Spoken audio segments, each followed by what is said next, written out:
In the heart of ancient Rome, beneath the shadow of its towering Colosseum, the gladiators fought for their lives, their honor, and their freedom. These men and women, often taken from distant lands, trained in the unforgiving sands of the arena to become the symbols of both fear and admiration. But what was it really like to be a gladiator? What motivated these warriors to step into the pit where the only way out was often through death? And perhaps most importantly, how did the ancient world perceive them? As mere pawns in a brutal game, or as legends in their own right? Let's take a step back and dive deep into the hidden truths of the gladiatorial games, exploring the lives of these often forgotten heroes and the brutal society that shaped their world.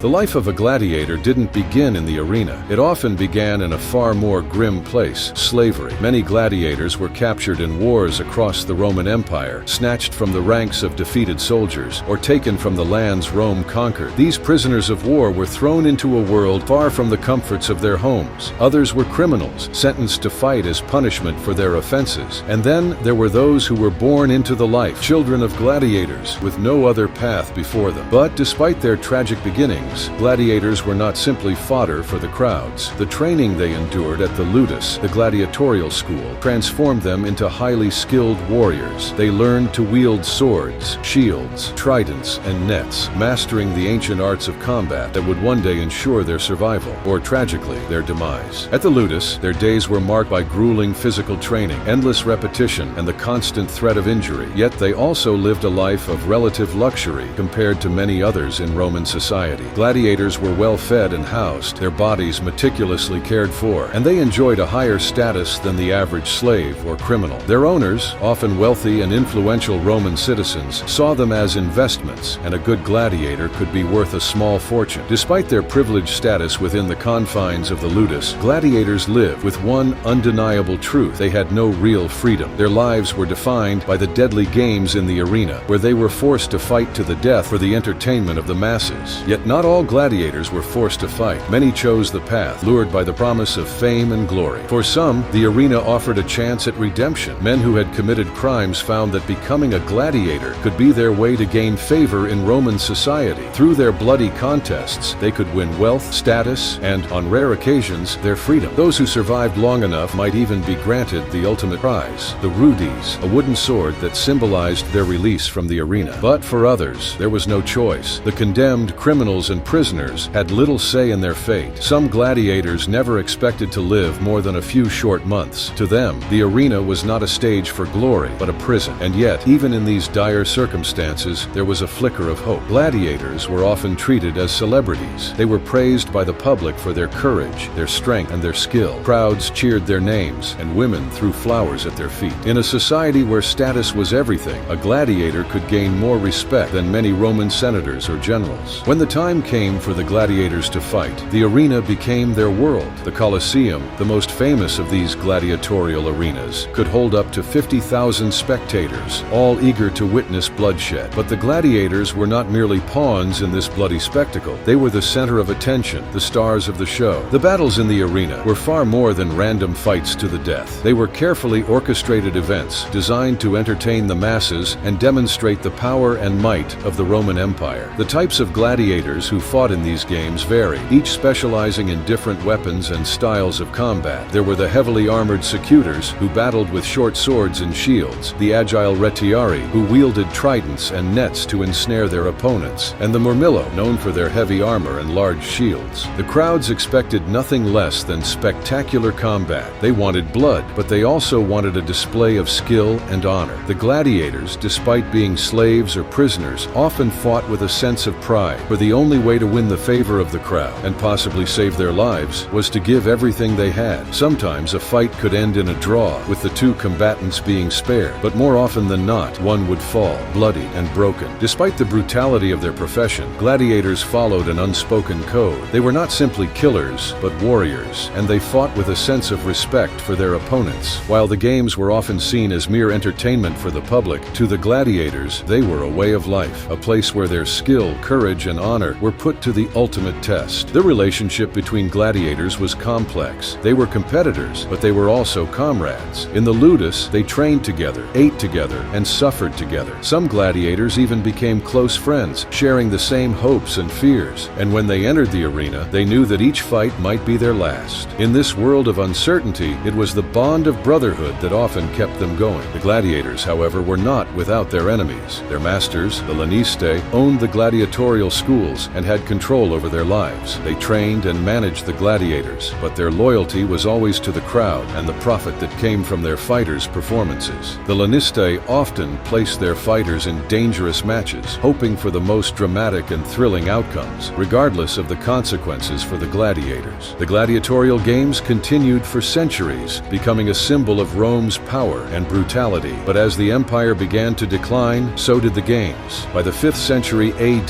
the gladiators' bloodshed had lost its appeal. The games were increasingly seen as a symbol of Rome's excess and cruelty, and the growing influence of Christianity in the empire called for an end to such violence. In 404 AD, the last known gladiatorial fight took place in the Colosseum, marking the end of an era. The gladiators had fought their final battles, and their games were outlawed. Yet, despite the official end of the gladiator games, their legacy endured. The stories of their bravery, their bloodshed, and their triumphs continued to echo through history. The story of the gladiators is one of complexity. These warriors, often forced into a life of violence and death, became symbols of both fear and admiration. They fought not only for their lives, but for their honor, their freedom, and their place in history. Today, we remember them not as mere slaves or prisoners, but as the legends who captured the imagination of the Roman Empire and beyond. Their courage in the face of death, their brotherhood in the arena, and their legacy as symbols of resilience continue to inspire us today. If you found the story of the gladiators fascinating, don't forget to like, comment, and subscribe. Share your thoughts on these ancient warriors and tell us which gladiator or moment in history you'd like to learn more about next. Join us for more incredible stories from the past. And remember, history is alive and it's waiting to be explored.